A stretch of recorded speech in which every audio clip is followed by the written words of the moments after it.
Descubrí que mi esposo tenía otra familia desde hacía 8 años, y decidió contármelo el día que enterramos a mi padre. Crecí creyendo que la estabilidad era una especie de premio que se ganaba con disciplina.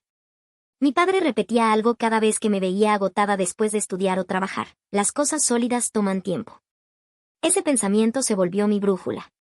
A los 23 conocí a Daniel en una oficina pequeña de contabilidad donde ambos trabajábamos.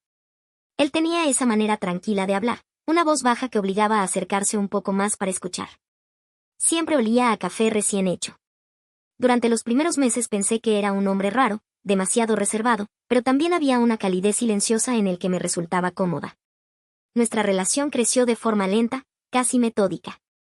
Salíamos a caminar por calles tranquilas después del trabajo, hablábamos de dinero, de metas, de construir algo estable.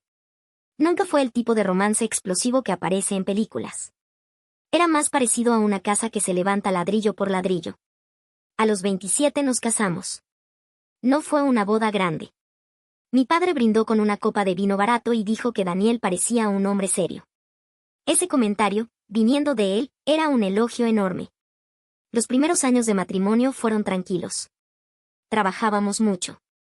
A veces cenábamos tarde, sentados en la cocina, escuchando el ruido del refrigerador y el zumbido lejano de la calle. Recuerdo el tacto frío de la encimera bajo mis manos mientras Daniel revisaba cuentas en su laptop. Siempre decía que debíamos ahorrar, invertir, planear bien el futuro.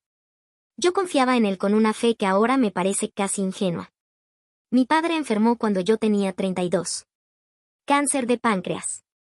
Todo se volvió un ciclo de hospitales, pasillos con olor a desinfectante y la luz blanca que te hace sentir fuera del tiempo. Daniel estuvo presente, o al menos eso creí. Me llevaba café, me abrazaba cuando yo salía del cuarto donde mi padre dormía conectado a máquinas. En esos meses mi mundo se redujo a cuidar a papá y sobrevivir emocionalmente. Hubo pequeñas cosas que ahora recuerdo con una claridad incómoda. Detalles que en ese momento pasé por alto porque mi cabeza estaba en otro lugar. Daniel salía a hacer compras rápidas durante horas. Recibía mensajes y giraba el teléfono con un gesto automático. Una vez escuché que hablaba en voz baja en el balcón. Cuando salí, cortó la llamada con rapidez. Mi mente buscó explicaciones simples. Estrés. Trabajo. Quizá estaba evitando preocuparme más. La muerte de mi padre llegó en una madrugada silenciosa. Recuerdo el sonido irregular de su respiración, luego la calma absoluta. El hospital parecía más frío de lo normal. Cuando salimos de allí, Daniel me abrazó con fuerza. Sentí su chaqueta áspera contra mi mejilla húmeda. El funeral fue 3 días después. El cielo estaba gris, el tipo de gris que aplana todos los colores. Había olor a tierra húmeda y flores marchitas. Yo estaba tan cansada que todo parecía ocurrir detrás de un vidrio. Después del entierro volvimos a casa. Dejé los zapatos en la entrada y caminé hacia la cocina como si mi cuerpo funcionara en piloto automático. Daniel se quedó de pie cerca de la mesa. No se sentó. Noté algo extraño en su postura. Sus hombros estaban tensos, como si estuviera preparándose para decir algo difícil. Tenemos que hablar, dijo. Esa frase siempre suena banal en películas. En la vida real tiene un peso físico. Sentí un nudo en el estómago. Pensé que hablaría de mudarnos, de dinero, de algo relacionado con el funeral. Mi cabeza estaba demasiado cansada para imaginar algo más. Daniel respiró hondo. Miró la mesa, luego mis manos. Hay algo que debí decirte hace mucho tiempo. Hubo un silencio pesado. El reloj de la cocina marcó un segundo que sonó como un martillo. Tengo otra familia. Las palabras no entraron en mi mente al principio. Fue como escuchar un idioma desconocido. ¿Qué? Su voz tembló apenas. Tengo 2 hijos. Con otra mujer. Recuerdo la sensación exacta en mi cuerpo. El suelo parecía inclinarse. La cocina olía a detergente de limón y ese aroma se volvió insoportable. ¿Desde cuándo? Daniel tardó unos segundos en responder. 8 años. 8 años. Nuestro matrimonio tenía 7. Mi mente empezó a reconstruir recuerdos como piezas de un rompecabezas deformado. Las salidas largas. Las llamadas en el balcón. Los viajes de trabajo. ¿Ellos saben de mí? Pregunté. Ella sí.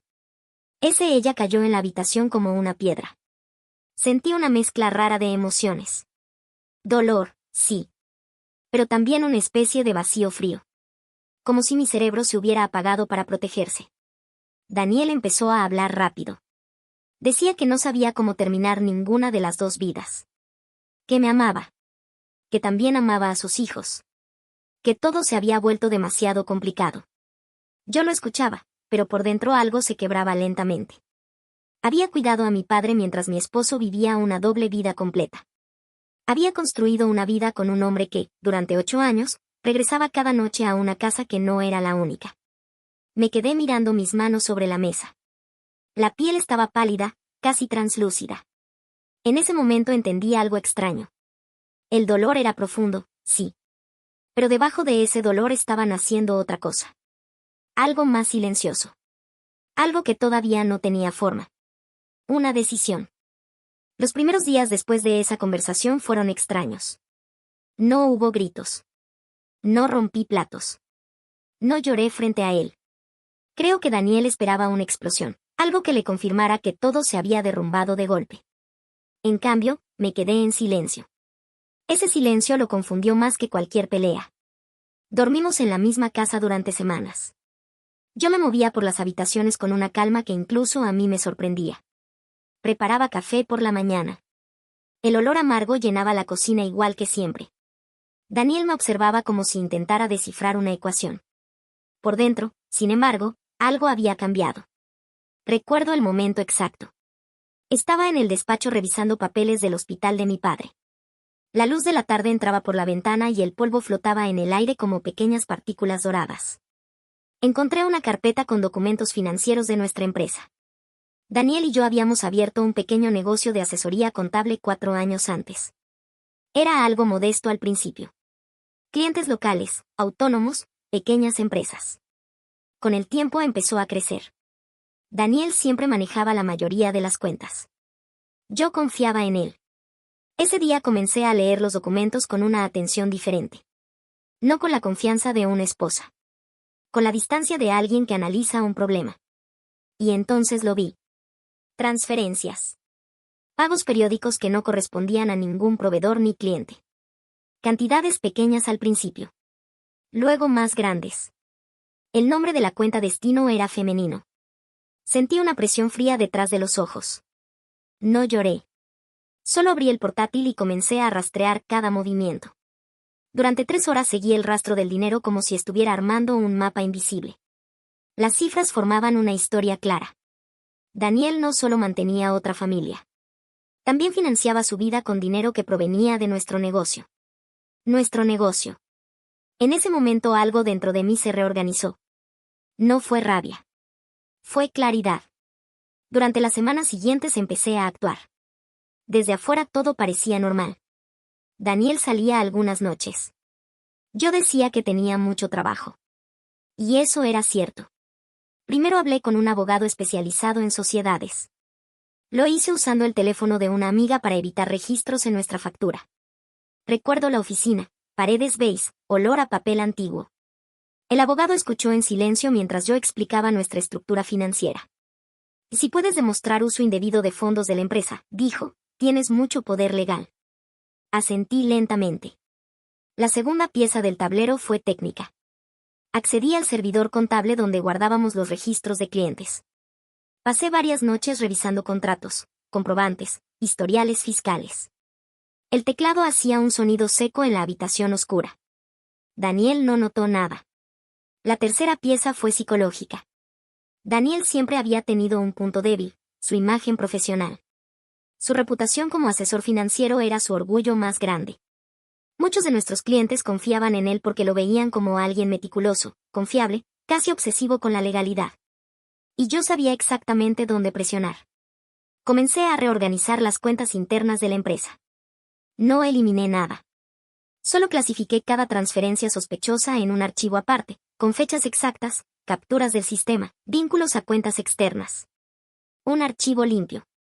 Impecable. Después hice algo que a primera vista parecía insignificante. Invité a Daniel a cenar para hablar sobre expandir el negocio. Recuerdo el restaurante. Luces cálidas, el sonido suave de copas chocando. Daniel parecía relajado, incluso aliviado. Pensé que ibas a pedirme el divorcio, dijo con una risa nerviosa. Lo miré unos segundos. Todavía no he decidido nada. Era verdad. Durante esa cena mencioné que quizás deberíamos buscar inversores o ampliar la cartera de clientes corporativos. Daniel se entusiasmó. Empezó a hablar de crecimiento, prestigio, nuevas oportunidades. Mientras lo escuchaba, observaba cada gesto. Cada chispa de ambición en sus ojos. Porque esa ambición sería la pieza final. Las semanas siguientes comencé a contactar discretamente a varios de nuestros clientes más grandes. No para hablar mal de Daniel. Solo para proponer auditorías internas preventivas dentro de nuestra propia empresa. Algo que, en teoría, reforzaría la confianza. Todos aceptaron. Daniel estaba encantado. Creía que aquello nos daría aún más credibilidad. Lo que él no sabía era que cada auditoría generaba un informe independiente. Informes donde aparecerían, con precisión quirúrgica, todas las transferencias irregulares que yo había documentado. Cada movimiento. Cada mentira. Cada pago enviado a la vida secreta que había construido durante 8 años. Para cuando Daniel entendiera lo que estaba ocurriendo, el tablero completo ya estaría armado. Y la única jugada posible sería la suya, perdiendo. El día que todo terminó fue sorprendentemente tranquilo. No hubo una gran confrontación en casa. No arrojé papeles a la cara de Daniel ni levanté la voz. La escena final ocurrió en un lugar mucho más apropiado para alguien como él, nuestra propia oficina. Era lunes por la mañana. El edificio olía a café recién molido y al plástico caliente de las impresoras. Recuerdo el sonido constante de los teclados en la sala principal y el murmullo bajo de las conversaciones de los empleados. Daniel llegó unos minutos tarde. Traía su maletín negro, el mismo de siempre.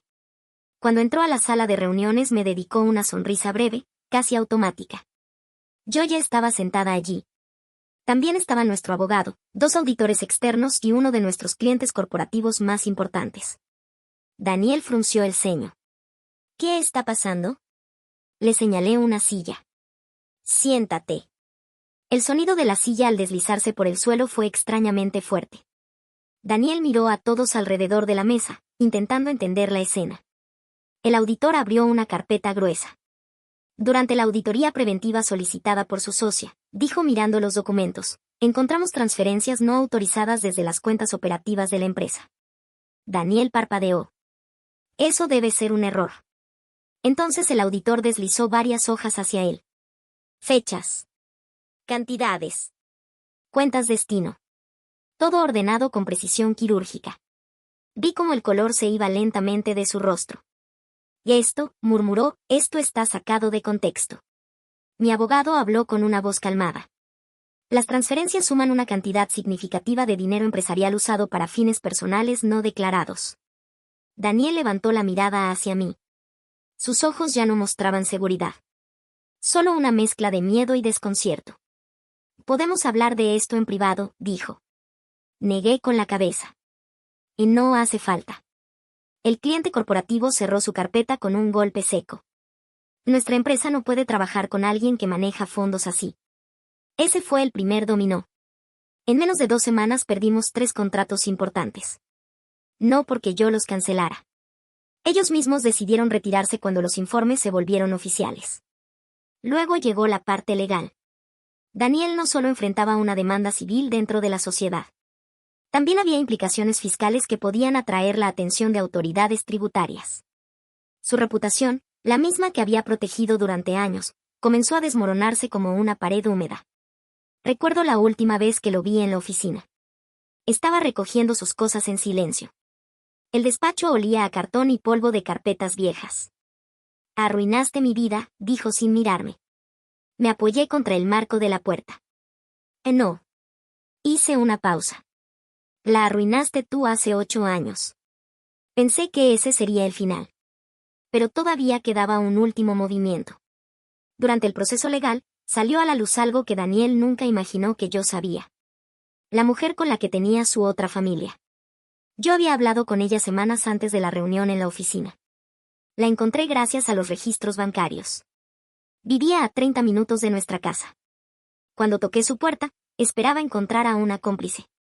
Encontré a alguien tan engañada como yo. Ella creía que Daniel estaba divorciado desde hacía años. Recuerdo la expresión en su rostro cuando entendió la verdad. Una mezcla de incredulidad y vergüenza. No levantó la voz. Solo dijo algo muy simple. Entonces nos mintió a las dos. Cuando todo explotó, ella también se alejó de él. Daniel perdió su matrimonio, su segunda relación, la custodia compartida que intentaba mantener con sus hijos, su reputación profesional y la empresa que habíamos construido juntos. La justicia no fue rápida. Pero fue completa. Un año después, mi vida se ve muy diferente. Sigo dirigiendo la empresa.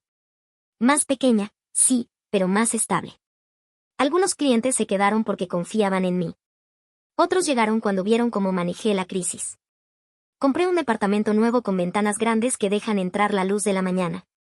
A veces preparo café y me quedo mirando la ciudad despertar. Hay silencio. Un silencio limpio. A veces pienso en lo fácil que habría sido simplemente irme.